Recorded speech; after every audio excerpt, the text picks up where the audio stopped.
वो भ्रमण करने के लिए जा रहे हैं।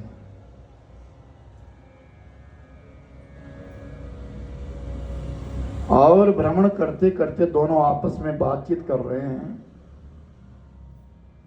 शब्दों की आवागमन हो रहा है, शब्द एक दूसरे से कही जा रहे हैं। क्षण मात्र में, थोड़ी देर में विवाद हो गया। एक की बात दूसरे को अच्छी नहीं लगी। मित्र है, बड़े गहन मित्र है, और जिसने वो बात कही उसके मुख के ऊपर उसने जोर का तमाचा मार दिया। जिसको तमाचा लगा उसने कुछ कहा नहीं, कोई बात नहीं कही, मेरा मित्र है ये। लेकिन उसने चलते चलते नीचे रेत की ढेरी के ऊपर एक शब्द लिखा, आज मेरे प्रिय मित्र ने मेरे लिए थप्पड़ मार दिया है। बस इतना लिखा, मिट्टी के ऊपर लिख दिया, रेत के ऊपर लिख दिया और चले गए। जब आगे निकल गए और थोड़ा रास्ता और आगे निकले तो उसी मित्र को जिसको चांटा मारा था उसको प्यास लगी। सामने उसने देखा तालाब है, उस तालाब के लिए निकला, मैं पानी पी के आता हूं।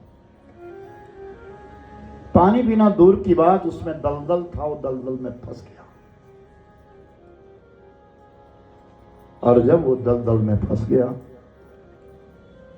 तो वो दूसरा मित्र तुरंत गया और उसने उसको हाथ से पकड़ा, बाजू से पकड़ के खींच करके ले आया बाहर।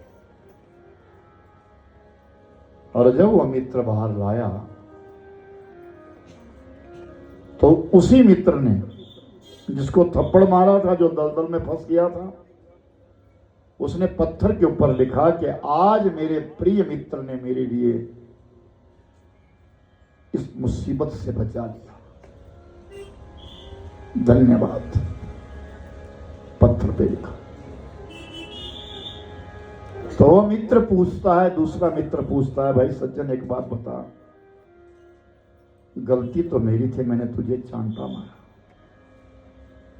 क्योंकि हम तो मित्र मित्र है। थोड़ी सी तूने बुराई करी, बुरी बात कही तो मैंने चांटा मार दिया तेरे लिए। लेकिन एक बात मेरी समझ में नहीं आई कि जब मैंने तुझे चांटा मारा तो तूने रेत के ऊपर लिखा कि मेरे मित्र ने मुझे आज थप्पड़ मारा, और आज जब मैंने तुम्हें दलदल से बाहर निकाला तो तुमने पत्थर के ऊपर लिखा कि मेरे मित्र ने आज मुझे मुसीबत से निकाला। मैं जानना चाहता हूं कि तू लिखता तो फिर या दोनों पत्थर पर लिखता या दोनों मिट्टी में लिखता, ये तेरे लिखने का कारण क्या है? तो सज्जन ने कहा, उस मित्र ने कहा, भैया सुन, जो तूने चांटा मारा ना उसकी दर्द मेरी चली गई। वो तेरी बुराई थी, थोड़ी देर के लिए मैंने उसको याद रखा, भूल गया, क्योंकि हवा आएगी और वो लिखा हुआ मिट जाएगा। लेकिन जो पत्थर पर लिख दिया है ना, वो मेरे तेरे जीवन पर्यंत रहेगा कि तू एक सज्जन मेरा है जिसने मुझे मुसीबत से पार निकाला है। यानी जो व्यक्ति भलाई कर देता है किसी की, उसके पूरे जीवन में याद रखो,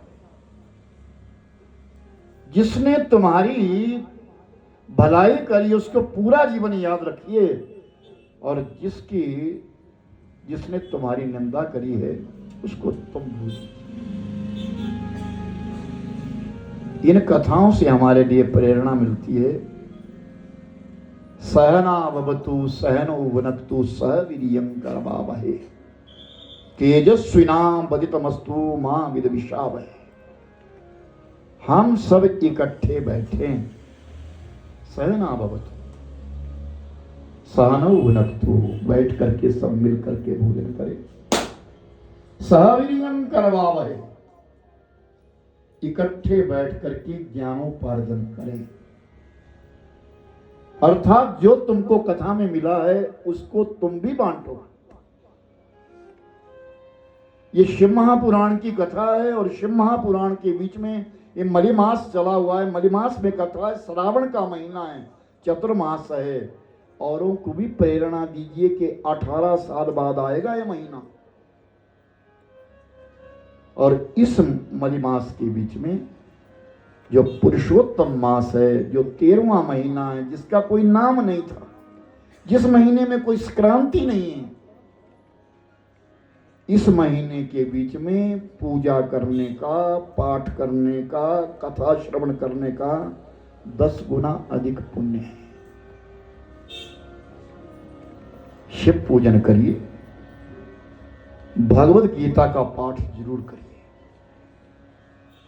विष्णु सहस्त्र नाम का पाठ करिए इस महीने में। 18 साल बाद फिर श्रावण आएगा। और याद भी रखना कि इस महीने में जिसकी मौत हो जाए, मैंने पहले ही कहा, उस व्यक्ति का चबरखा जो है 18 साल बाद होगा। क्यों?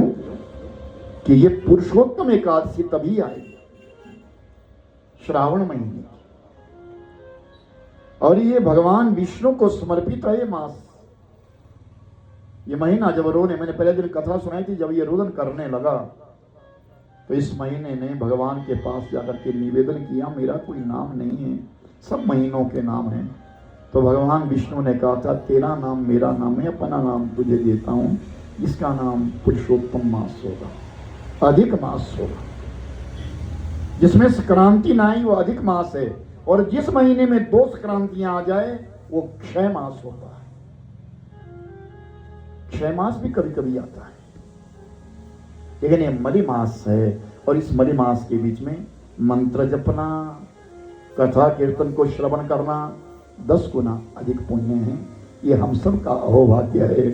इस महीने के बीच में हम शिव महापुराण की कथा सुन रहे हैं। बोल सच्चिदानंद भगवान जय।